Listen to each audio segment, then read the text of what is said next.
My name is Melissa, and I'm 28 years old. I always thought I had a close-knit family until my brother Trevor became wealthy. While I struggled to make ends meet as a teacher, he lives in luxury. Last Sunday, I stopped by my parents' house unannounced and overheard something that shattered my world. The hushed conversation between my parents and Trevor revealed a betrayal so deep that I still can't believe it.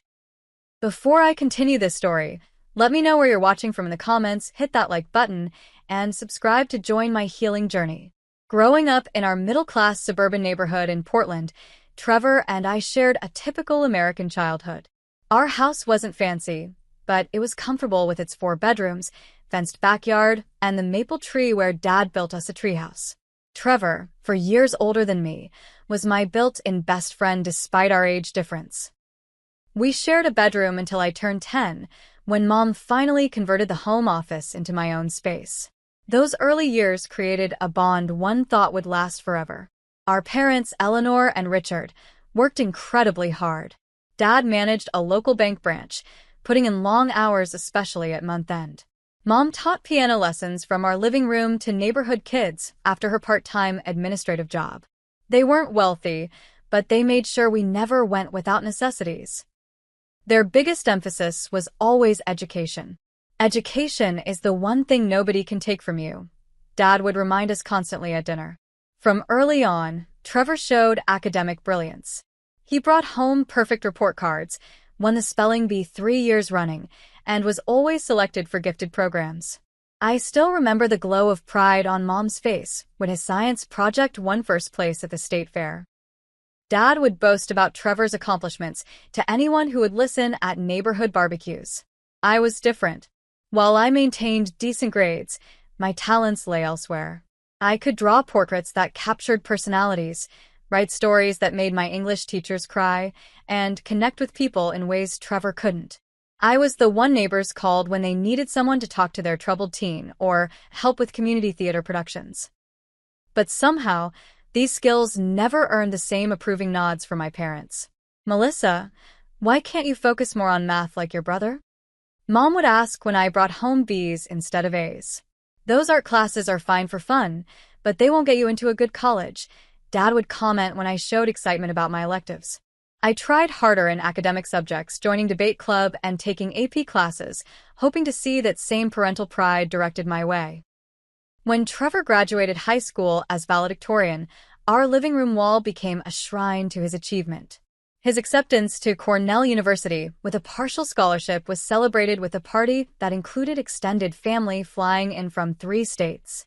"That's my boy," Dad said during his emotional toast, heading to the Ivy League.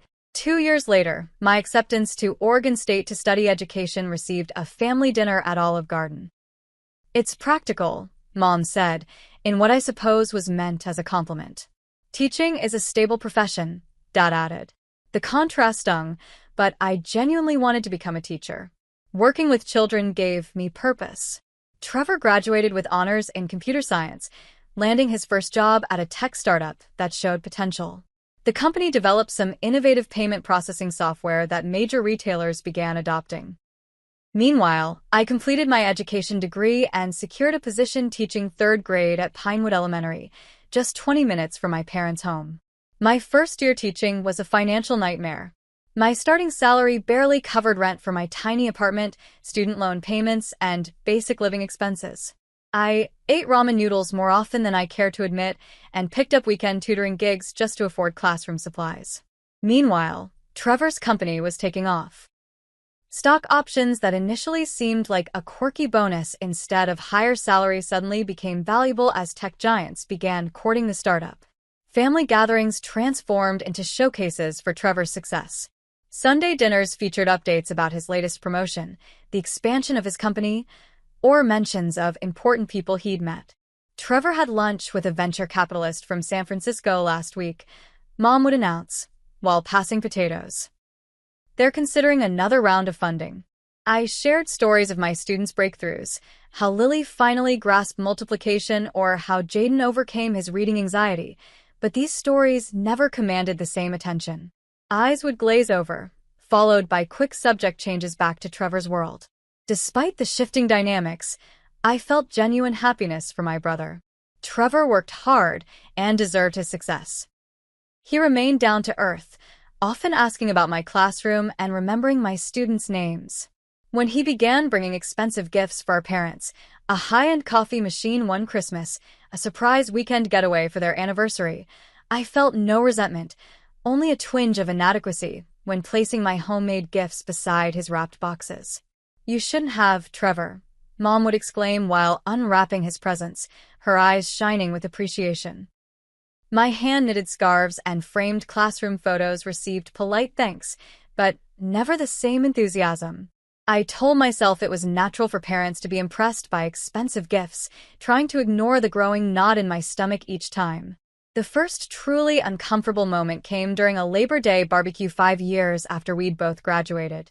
Uncle Frank asked about our career trajectories, and Dad immediately launched into a detailed account of Trevor's rise through his company. "He'll be Chief Technology Officer before he's 35, Dad predicted proudly. When Uncle Frank turned to ask about my teaching, Mom quickly interjected, "Melissa's doing fine, but let me tell you about Trevor's new condo downtown." That night, driving home, I finally admitted to myself that something had fundamentally shifted in our family. Money had created an imbalance that was becoming increasingly difficult to ignore. Over the next 5 years, the financial gap between Trevor and me widened into a chasm.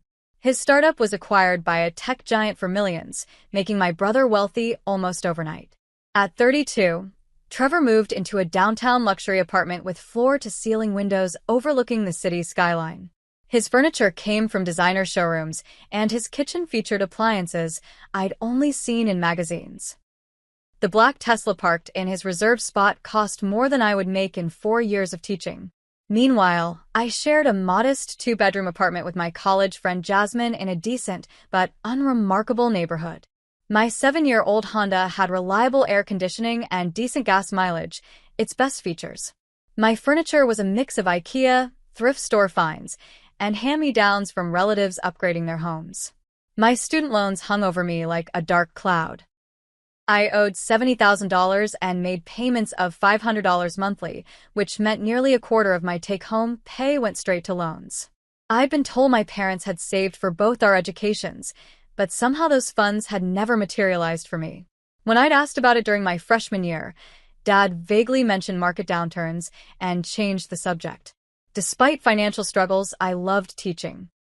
Watching a child's face light up with understanding made the financial sacrifices worthwhile. My classroom became my haven, decorated with colorful educational posters purchased with my own money and student artwork that meant more to me than any expensive painting. Trevor occasionally offered financial help. "Let me pay off those student loans, Mel," he suggested during one visit to my apartment.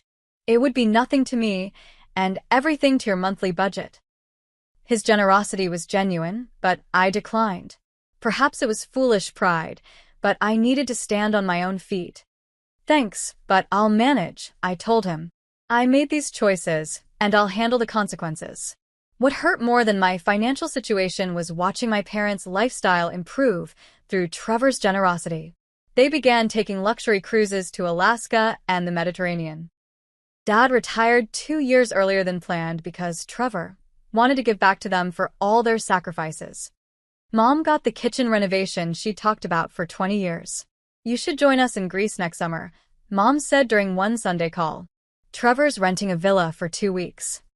The invitation was technically open, but we all knew my teaching schedule and bank account made it impossible. I couldn't afford the airfare, let alone take unpaid time off during the school year. These exclusions from family experiences accumulated like small paper cuts to my heart. Trevor's personal life flourished alongside his career.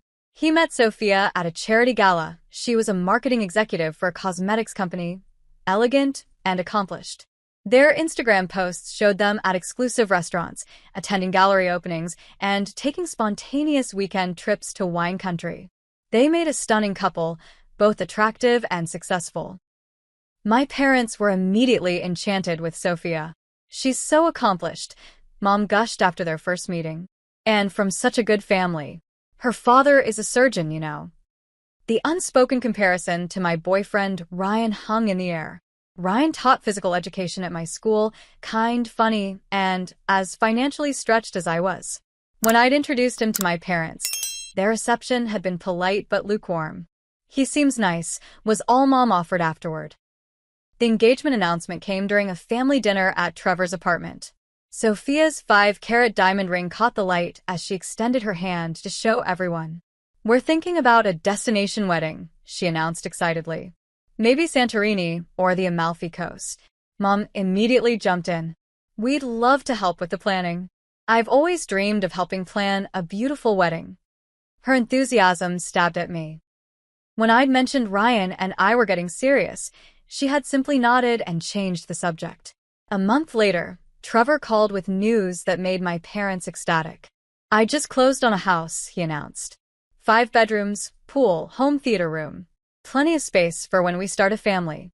The $3 million purchase received days of excited discussion and prompted a special celebration dinner. That same week, I'd received a Teacher of the Year nomination at my school. When I mentioned it at the house celebration dinner, Dad said, "That's nice, honey," before immediately turning back to Trevor to discuss property values in his new neighborhood. The contrast in reactions became impossible to ignore. After everyone else had left, I finally found the courage to address the elephant in the room. "Do you realize you've spent the entire evening discussing Trevor's house while completely ignoring my achievement?" I asked my parents as we cleaned up dessert plates. "Oh, Melissa, don't be so sensitive," Mom dismissed with a wave. "A house purchase is a big deal. And Teacher of the Year isn't." My voice cracked slightly. Dad sighed, placing dishes in the sink. "Nobody's saying that, but let's be realistic. Trevor's accomplishing things on a different scale. It's not favoritism, it's just acknowledging reality. The reality that you value his achievements more than mine." The words tumbled out before I could stop them. Mom's expression hardened. "I think you're just jealous of your brother's success. We raised you better than that." I left their house that night with tears streaming down my face, the first major crack in our family facade exposed for all to see. Trevor and Sophia's engagement party was held at the Kingsley, Portland's most exclusive venue. Crystal chandeliers hung from vaulted ceilings, champagne flowed freely, and servers circulated with trays of appetizers I couldn't pronounce.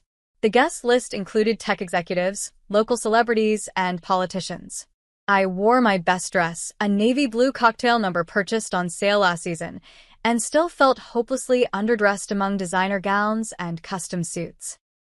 I lingered near the chocolate fountain, feeling like an imposter in this world of wealth and privilege, when Trevor approached. "There's my favorite sister," he said with the warm smile that hadn't changed since childhood. "I'm your only sister," I reminded him, our old joke still comfortable between us. "Mel, Sophia, and I have been talking. We both want you to be the maid of honor." His sincerity touched me. Despite our diverging lives, he still wanted me in this central role. "Really? Are you sure Sophia doesn't have a sister or best friend she'd prefer?" I asked, surprised by the offer. "She has 3 bridesmaids from her side, but she agrees you should have this spot. You're my best friend, Mel. Always have been." Warmth spread through my chest, temporarily displacing my discomfort. "Then I'd be honored," I said, meaning it completely. Whatever complications existed in our family, Trevor was still my brother, and I loved him. My enthusiasm dimmed considerably 2 weeks later during the first wedding planning meeting. Sophia had reserved a private dining room at Luciana's, where the menu had no prices listed, never a good sign for my budget. My parents arrived in Mom's new Lexus, a birthday gift from Trevor. Sophia's parents, Dr. and Mrs. Peterson, exuded confidence and old money elegance. "We're thinking around 200 guests," Sophia began, opening a leather portfolio with wedding magazine cutouts and color swatches. "The Santorini venue can accommodate that number, and we've tentatively reserved the entire Elysium Resort for 3 nights. I nearly choked on my sparkling water. "The entire resort? We want everyone to stay together," Trevor explained. "It creates a better experience." Sophia's mother nodded approvingly. "The sunset views from the cliffside ceremony location are unparalleled. Worth every penny." The wedding planner, a sleek woman named Vivian with a British accent, presented a preliminary budget spreadsheet. I glimpsed the bottom line, just over $200,000, before the tablet was passed around. My entire salary for 4 years would be spent on a 3-day celebration. Now for the bridal party details, Sophia continued. I've selected Marchesa for the bridesmaids' dresses. They're blush-colored with handmade embellishments. She slid a photo toward me. $3,000 each, but Trevor and I will cover half as our gift to you girls. $1,500. That was still my monthly rent. Plus altération. Plus chousse. Plus hair and makeup. My heart raced as I calculated costs that would drain my modest savings completely. The bachelor and bachelorette parties will be in Barcelona the weekend before, Sophia's maid of honor announced. 4 days, 3 nights. We've found an amazing villa. International travel. More time off work. More expenses. The room seemed to shrink around me as anxiety tightened my chest. Melissa, you look pale. Are you feeling all right? Mom asked, noticing my discomfort. Ai fine ilid.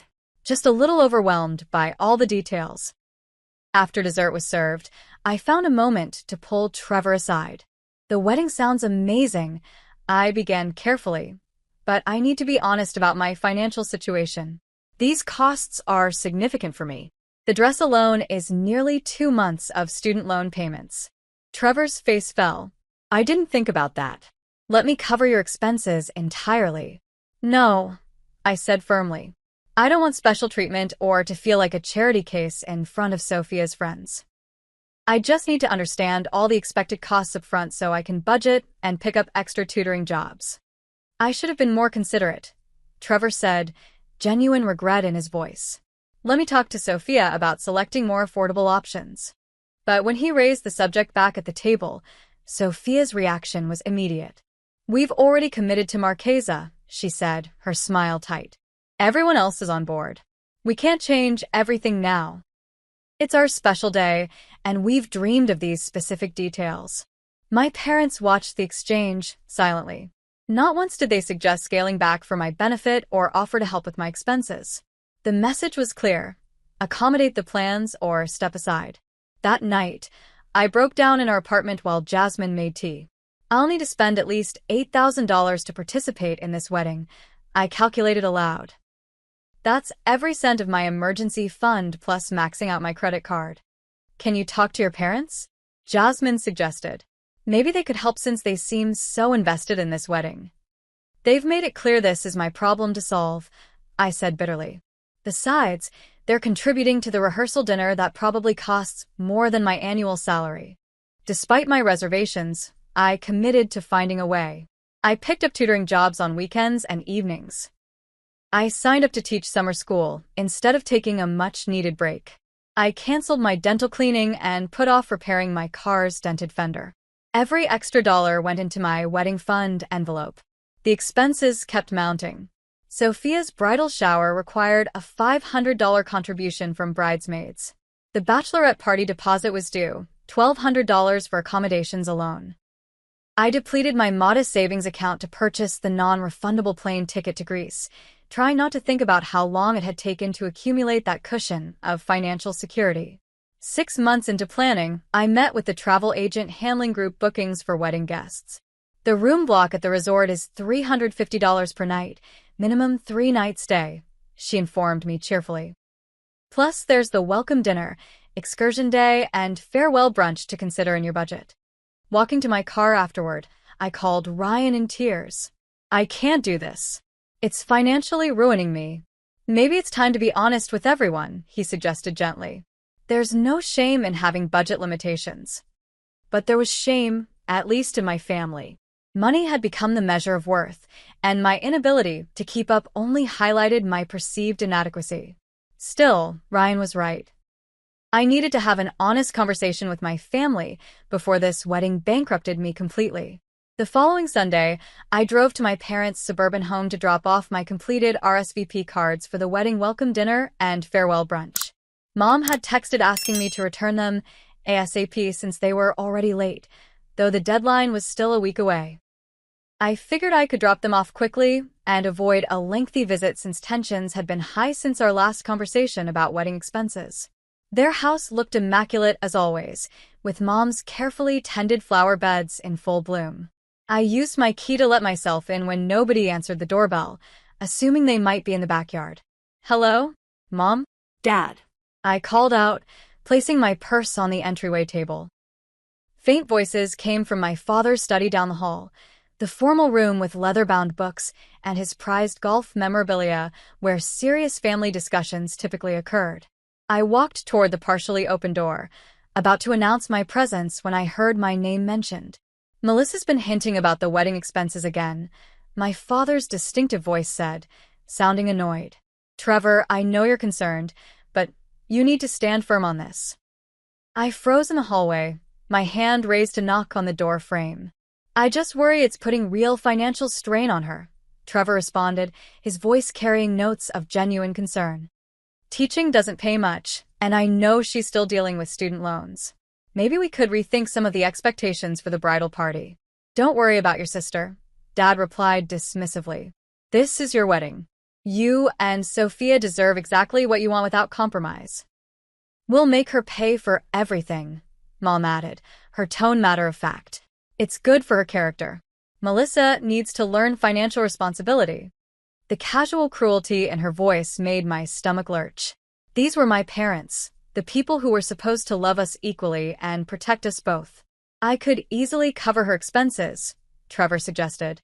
"It wouldn't affect our budget at all, and it would take pressure off her." "Absolutely not," Dad's voice turned stern. "That would be enabling her poor life choices. She chose a career in teaching knowing the financial limitations. Actions have consequences." "But you helped me so much when I was starting out," Trevor countered. "My first apartment deposit helping with my student loans. That was an investment in your future," Mom explained as if it were obvious. "We knew you'd be successful in your field. It made financial sense." "What about Melissa's college fund?" Trevor asked. "I thought you had money set aside for both of us." My heart pounded so loudly I worried they might hear it from inside the study. I'd asked about this fund multiple times during college. Dad cleared his throat uncomfortably. "We redirected those funds toward your graduate school applications and your first investment opportunity. It was the sensible choice at the time." "Wait," Trevor sounded genuinely shocked. "So the money you told Melissa went to market downturns actually went to me? Does she know this? What purpose would telling her serve?" Mom asked coldly. "She believes we helped with her education as much as we could. That narrative works better for everyone. We've set aside $50,000 for your wedding," Dad continued, changing the subject. "We want it to be perfect. The Petersons are contributing significantly, and we need to match their generosity." I stood frozen, tears streaming silently down my face. $50,000 for Trevor's wedding, while I struggled under the weight of student loans they'd promised to help with. The revelation that they deliberately lied about my college fund hit like a physical blow. "I don't feel right about this," Trevor said, but his protest sounded weak, conflicted.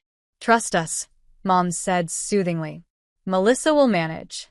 She always does. This tough love approach is what she needs to grow up financially." I couldn't bear to hear more. I silently backed away from the door, grabbed my purse, and slipped out of the house, praying they wouldn't hear the front door close. In my car, parked down the street, violent sobs racked my body.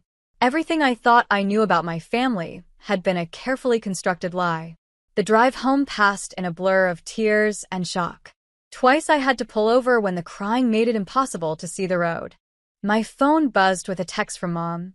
"Did you drop off those RSVPs yet? We're waiting on you." The casual message after what I'd just overheard only intensified my pain. How could she act so normal after what I'd heard? Had they always seen me as the lesser child, unworthy of the same support and love? I somehow made it to Jasmine's apartment, stumbling through the door in such a state that she initially thought someone had died. They lied about everything. I choked out between sobs, collapsing onto our couch. The college fund, the loans, everything. They gave my money to Trevor because they thought he was the better investment. Jasmine held me while I poured out the entire conversation, her own eyes filling with tears of sympathy and anger on my behalf. "That's not what parents are supposed to do," she kept saying. That's not love, Melissa. That's not love at all. That night, curled in bed with puffy eyes and an aching heart, I made no decisions. The pain was too raw, too all-encompassing. I simply existed in a state of betrayal and grief, mourning the family I thought I had. For a full week, I avoided all contact with my family. I called in sick to work for 2 days, something I'd never done before except when hospitalized with appendicitis 3 years prior. My phone accumulated missed calls and increasingly concerned texts from Trevor, Mom, and Dad. Are you okay? You weren't at Sunday dinner. Melissa, please call us. We're worried. Sis, is everything all right? No one's heard from you. I responded only to Trevor with a brief message. Need some space. Not feeling well. We'll call soon. Even that took tremendous effort, my fingers heavy with the weight of betrayal as they moved across the screen. Ryan and Jasmine created a protective bubble around me, fielding questions from mutual friends and bringing over comfort food. You need to confront them, Ryan finally said on the 6th day of my self-imposed isolation. This will eat you alive otherwise. He was right. The conversation I'd overheard played on constant loop in my mind, poisoning memories I'd previously cherished. Each recollection of childhood now came with questions. Was that trip to the Science Museum only because Trevor wanted to go? Did they attend my school plays out of genuine interest or obligation? Had anything in our family been real? On the 8th day, I texted all 3 of them. Family dinner tomorrow night at 7. My treat. Need to discuss something important. I selected a moderately priced restaurant, not so expensive that it would strain my budget further, but nice enough that a public setting might prevent the conversation from devolving into a screaming match. They arrived together, having apparently carpooled from my parents' house. The hostess led us to a corner booth where I'd already been waiting for 20 minutes, nursing a glass of wine and rehearsing what I needed to say. Melissa, honey, we've been so worried, Mom started, reaching for my hand across the table. I pulled back instinctively. Are you ill? You look like you've lost weight. I'm not sick, I said flatly. At least not physically. Dad frowned. What's this about then? Your text sounded ominous. Trevor watched me carefully, his expression concerned but also wary, as if he sensed what might be coming. Let's order first, I suggested, maintaining an artificial calm. This conversation will go better with food. Small talk about weather and traffic filled the excruciating minutes until our meals arrived. Mom chatted about wedding details, seemingly oblivious to the tension radiating from me. The florist in Santorini sent the most beautiful sample arrangements, and the welcome bags for guests are coming together nicely.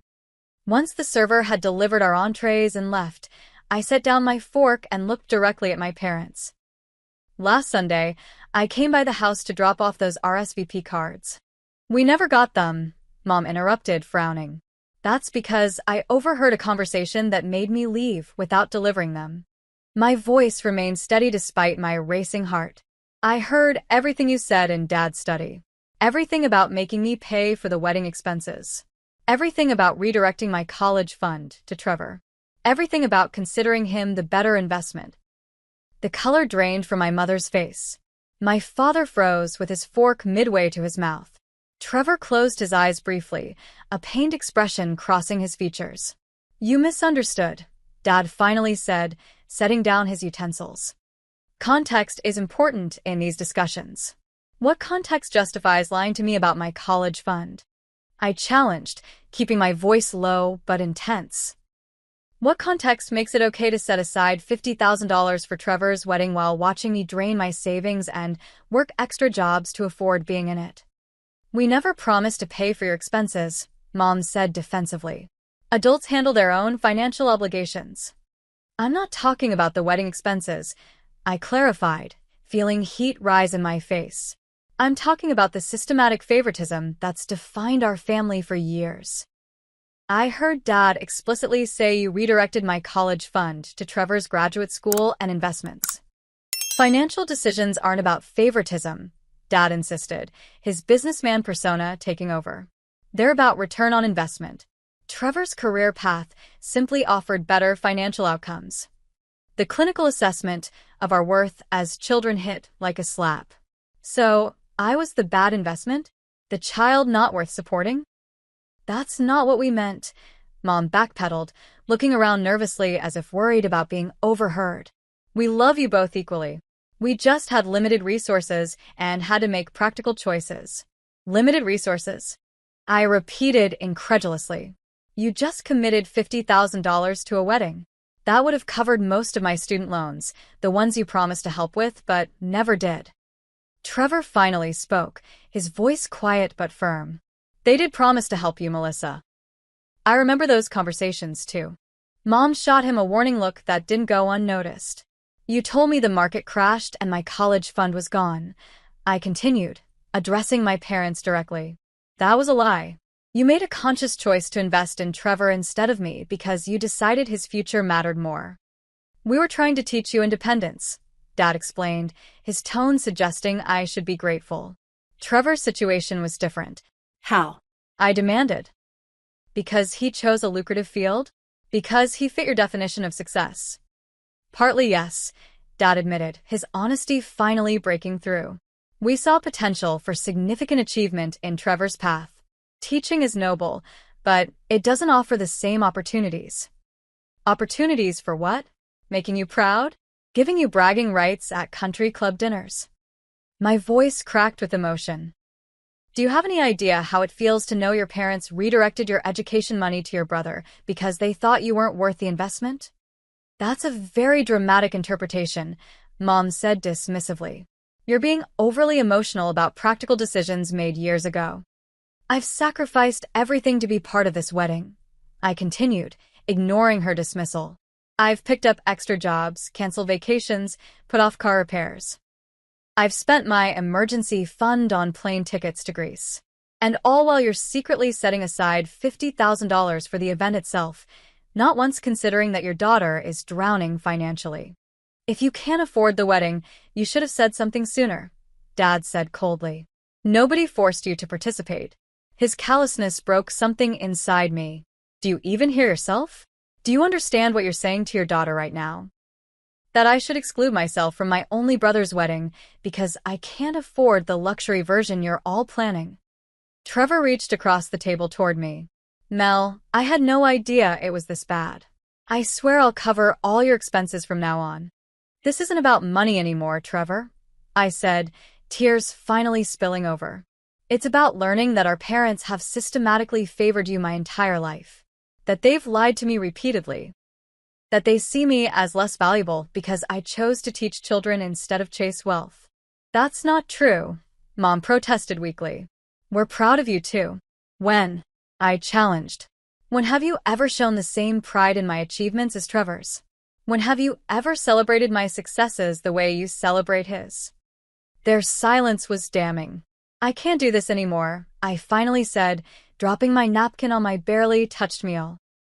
I can't pretend we're a happy, normal family when I now know the truth. I won't be attending the wedding. I can't stand up there pretending to celebrate while knowing what I know now. Melissa, you're being ridiculous, Mom hissed. Think about how this will look to everyone. That's your concern? Appearances? I laughed bitterly. Not the fact that your daughter just told you she's been deeply hurt by your actions? I stood up, legs shaking. I've already paid for dinner. Enjoy the rest of your meal and your perfect wedding. I need some time away from this family to figure out what, if anything, can be salvaged. Trevor half rose. Mel, please don't go like this. We should talk more. Not tonight, I said firmly. I've said what I needed to say. The ball is in your courts now. I walked out of the restaurant with as much dignity as I could muster, ignoring my mother's calls to come back and my father's stern voice, saying I was overreacting. In my car, I blocked their numbers temporarily, needing space from the inevitable barrage of texts and calls that would follow. The confrontation had gone both better and worse than expected. I'd said my piece without completely falling apart, but their responses had only confirmed my worst fears. The family I thought I had existed only in my imagination. The following weeks were some of the most difficult and yet transformative of my life. With their numbers blocked, my family couldn't reach me directly. Though Trevor did send an email with the subject line, "Please read when you're ready," that remained unopened in my inbox for days. Jasmine became my rock, listening to my processing night after night as I cycled through anger, grief, and confusion. "I keep trying to understand how parents could do this," I told her during one late-night conversation. "Did they ever love me the same way they loved him?" Ryan provided another crucial perspective. "Some parents see their children as extensions of themselves rather than individuals," he suggested one evening as we walked along the riverfront. "Your career choice didn't align with their image of success, so they invested less in you emotionally and financially." His words resonated painfully. My parents had always emphasized achievement over happiness, status over fulfillment. Had I been measuring myself against their flawed value system my entire life? 2 weeks after the restaurant confrontation, I started seeing a therapist named Diana who specialized in family trauma. Our first session left me emotionally drained, but with a glimmer of clarity. "What you're describing sounds like golden child syndrome," Diana explained. "It's common in families where parents create a dynamic of favoritism, often unconsciously. The golden child receives praise, support, and resources, while siblings receive conditional love based on meeting certain expectations." But why? I asked, dabbing at tears. "Why would parents do that to their own children?" "Often it's a reflection of their own insecurities and values," she said gently. "Parents who measure success in terms of status and financial achievement will naturally favor the child who validates those values. It rarely has anything to do with loving one child more than another, though it certainly feels that way to the unfavored child." Over several sessions, Diana helped me identify patterns that had existed since childhood, the different standards applied to Trevor and me, the conditional nature of my parents' approval, the ways I'd internalized their values despite choosing a different path. "The question now," Diana said during our fourth session, "is what boundaries you need to establish moving forward. Healing doesn't require reconciliation on their terms." That same week, I reconnected with my childhood friend Amanda, who had witnessed our family dynamics firsthand for years. Over coffee in her sun-drenched kitchen, I hesitantly shared what I'd discovered. "Honestly, Mel, I'm not surprised," Amanda said, reaching for my hand across her table. "I saw it even when we were kids. Remember your 10th grade art show? Your watercolor won first place, and your parents barely acknowledged it because Trevor had a science competition the same weekend." You noticed that? I asked, surprised that others had seen what I'd tried so hard to ignore. "Everyone noticed," she confirmed gently.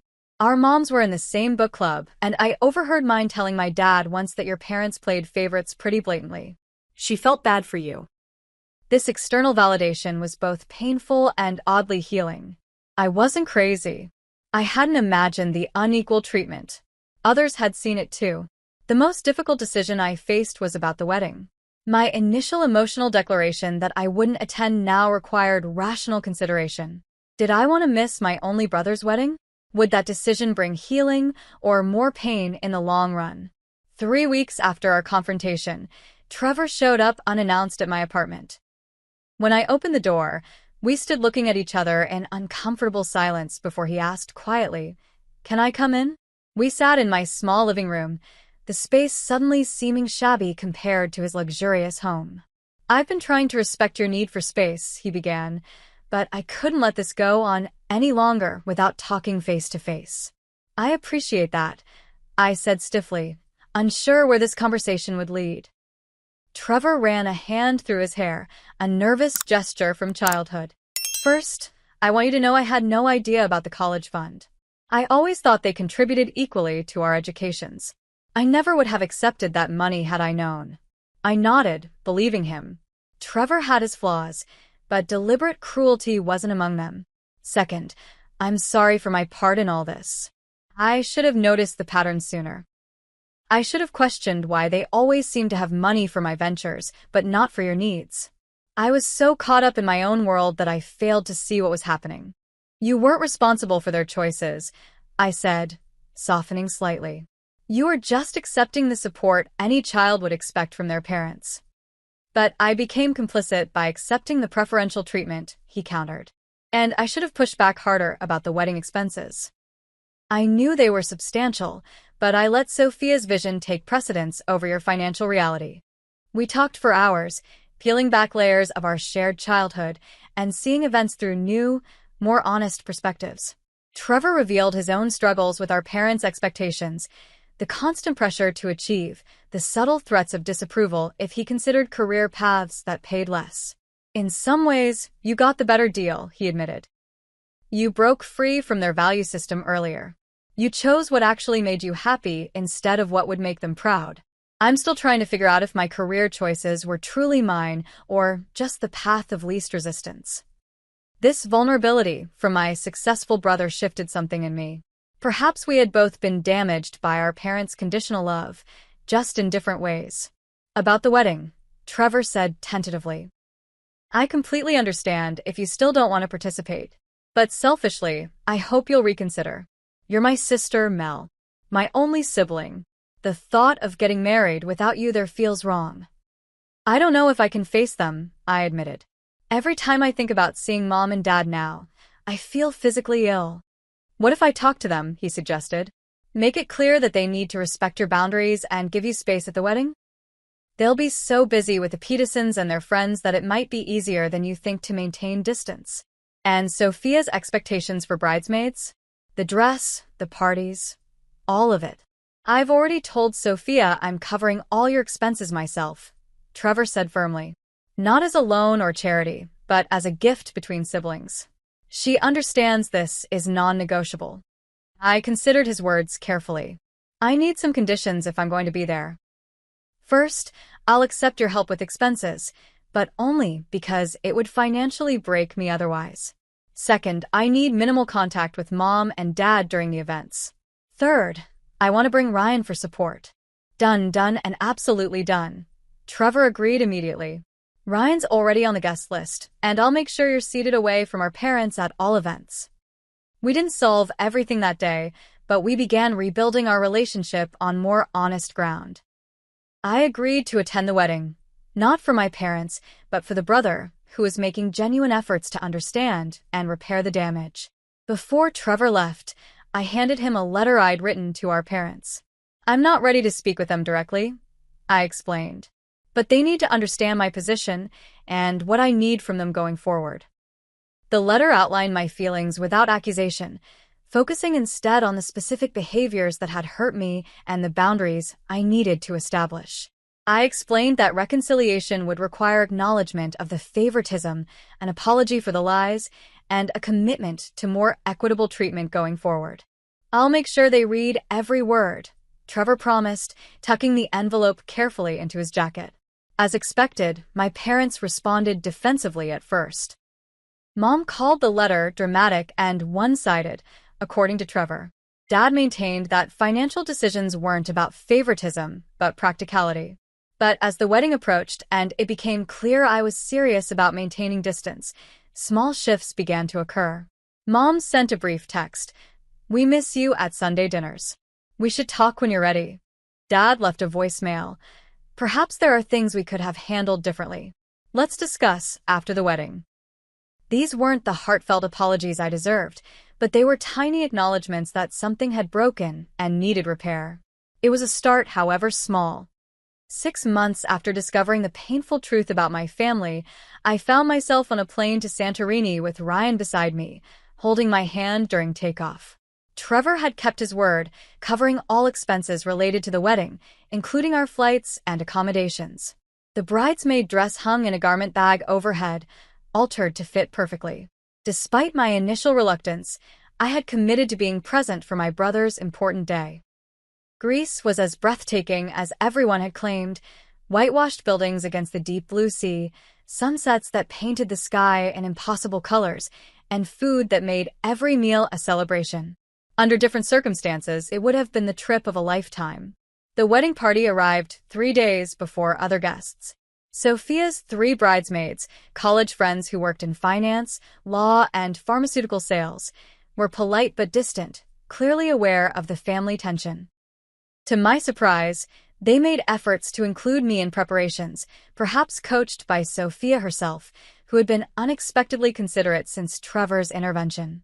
My parents maintained careful distance during group activities, respecting the boundaries I'd established through Trevor. Our interactions were civil but minimal, a stark contrast to the forced closeness that had characterized family events in the past. The morning of the wedding, Trevor knocked on my hotel room door while Ryan was at the pool. "Can we talk before things get crazy?" he asked, looking uncharacteristically nervous in casual shorts and a t-shirt. We walked along the hotel's cliffside path, the Aegean Sea stretching endlessly below us. "I wanted to thank you," he said finally, "for being here despite everything, for not letting our parents' mistakes come between us. It hasn't been easy," I admitted. "But I realized punishing you for their behavior would only create more regrets." Trevor stopped walking, turning to face me directly. "I've been thinking a lot about equity these past months, about privilege and advantage. I benefited from their favoritism my entire life, often without even realizing it." "You didn't ask for that advantage," I pointed out. "No, but I accepted it without question," he countered. "And now I have the opportunity to correct some of that imbalance." He handed me an envelope. Inside was a bank statement showing a new account in my name with a balance of $70,000, almost exactly the amount of my remaining student loans. "Trevor, I can't accept this," I started, but he held up his hand. "It's not a gift, Mel. It's restitution. That money should have been yours for education. Our parents diverted it to me without my knowledge, and I benefited from that diversion. I'm simply returning what should have been yours all along." Tears filled my eyes. "This is life-changing," I whispered, the weight of financial anxiety lifting slightly from my shoulders for the first time in years. "You deserve a clean slate," he said simply. "Use it for the loans, keep it for a house down payment, whatever you need. Just know that it comes with no strings or expectations." We hugged tightly there on the path, the first step in a healing journey between siblings raised in an unbalanced system. Trevor couldn't erase our parents' favoritism, but his acknowledgement and concrete action spoke volumes about his commitment to our relationship. The wedding ceremony itself was undeniably beautiful. White chairs lined the cliffside terrace, ocean breezes carried the scent of local flowers, and string musicians played as Sophia walked down the aisle, looking radiant in her custom gown. Standing beside her as maid of honor, I felt a complex mix of emotions: happiness for my brother's joy, lingering sadness about family truths, and cautious hope for healing. During the reception, I maintained polite distance from my parents, though I caught my mother watching me several times with an expression I couldn't quite interpret. Was it regret? Confusion? A dawning recognition of what their choices had cost us as a family? My father approached once, champagne in hand. "Your brother looks happy," he offered awkwardly. "He does," I agreed, keeping my response brief. "Melissa," he began hesitantly, "after we all return home, perhaps we could meet for lunch. There are things that should be discussed." It wasn't an apology, but it was an opening. "Maybe," I said noncommittally. "I'll need some time." The rest of the evening passed in a blur of toasts, dancing, and celebration. Ryan stayed close, his steady presence anchoring me through the emotional complexities. When we flew home 3 days later, I felt oddly lighter, as if confronting the painful truth had begun to free me from its power. Back in Portland, life resumed its normal rhythms. I paid off my student loans entirely with Trevor's restitution money, setting aside the remainder for future security. The freedom from that monthly payment transformed my financial situation, allowing small luxuries I denied myself for years. 3 months after the wedding, I finally agreed to meet my parents for lunch at a neutral restaurant. The conversation was difficult, halting, with moments of defensiveness from both sides. But for the first time, my father acknowledged that their financial decisions had indeed favored Trevor unfairly. "We told ourselves we were being practical," he admitted reluctantly. "But looking back, I can see how our choices communicated something harmful about our values and our love." Mom struggled more with acceptance, still justifying many of their decisions as doing what we thought was best. But she did express regret for the pain I'd experienced. "I never wanted you to feel less loved," she said, reaching hesitantly for my hand across the table. but I did feel less loved, I replied honestly. And acknowledging that reality is the only path forward for us. Our relationship remained fragile, requiring careful rebuilding over the following year. I maintained firm boundaries about what behaviors I would and wouldn't accept. Some Sunday dinners resumed, though less frequently, and with new ground rules established.